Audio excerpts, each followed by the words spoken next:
Hello everyone and welcome to day 19 of the Lent 101 series. The topics of today are witchcraft and sorcery. Morning star, morning star, we welcome you. He's the root and the offspring of David, the father and the son of the morning star.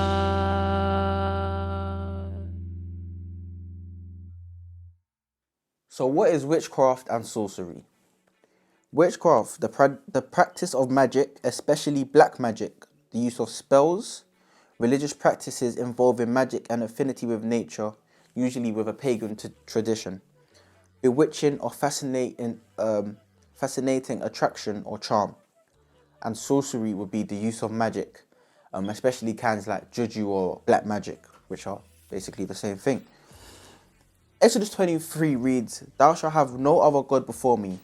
Witchcraft and sorcery, serving fake gods, is wrong, and God has already commanded us not to do this. In the world that we live in today, it's so easy to come across forms of black magic on the TV. Like you might be watching something, you might even be watching Nollywood. I'm pretty sure you've seen at least one scene with Judge in it. It's very easy to get the glimpse of it because around us there's so many things that we see that we know are wrong, and there's so many influences that are bad influences. In the music we listen to, if you listen too closely, we know that there are some people that have actually told us, yes, I've sold my soul to the devil, or I've done this and I've done that. Yet we continue to listen to that music. Even though they've told us that and we know and we still listen to that music, not necessarily are we saying that we are worshipping devils or we're using witchery or sorcery, but we know that there is a glimpse of that going down, and we are still allowing our spirit to be drawn into that. As we know, it's important as Christians that we stray from that, even though we live in a society where those things where the devil reigns so supreme in are such big things. They're such big industries like music, and it's not easy to just put those things aside because of the society we live in. But as Christians, we should ensure that we ask God to kind of guide our footsteps, to not be led astray, to not be led into temptation. As easy as it is to listen to this music knowing that, oh, this person has said, I've sold my soul to the devil, and we do it, and we still do it, that's how easy it literally is for us to kind of fall into the habit of doing what's wrong and not doing anything about it.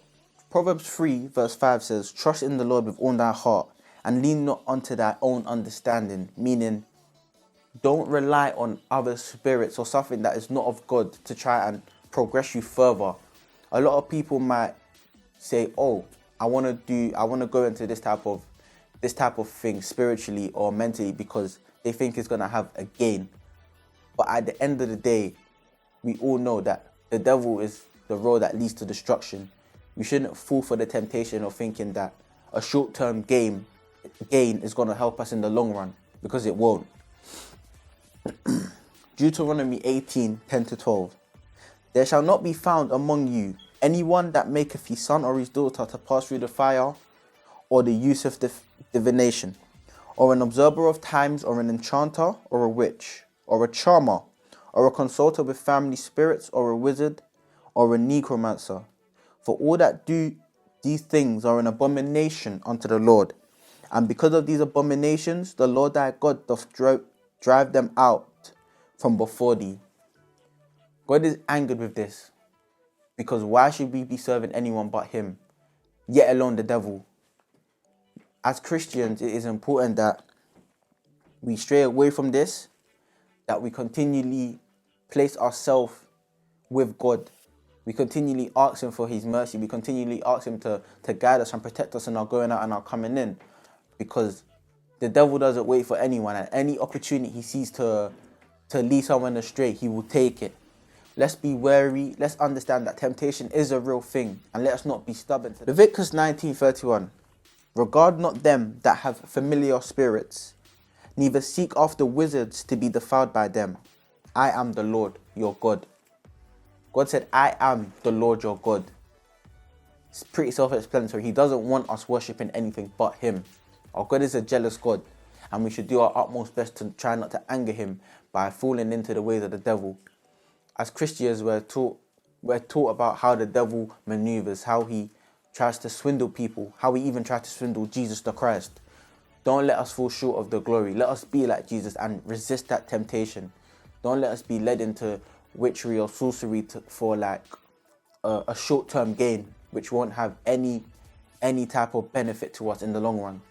We know at the end of our days, we're fighting so that our names can all be written in the book of lives. Let us not falter our glory or forget let us not forget the real thing that we're fighting for, which is eternal life, to live with God in the kingdom that he promised us, for those who are devoted to him and have entire faith in him. Leviticus 20, verses 27. A man also, or a woman that hath a familiar spirit, or that is a wizard, shall surely be put to death. They shall stone them with stones.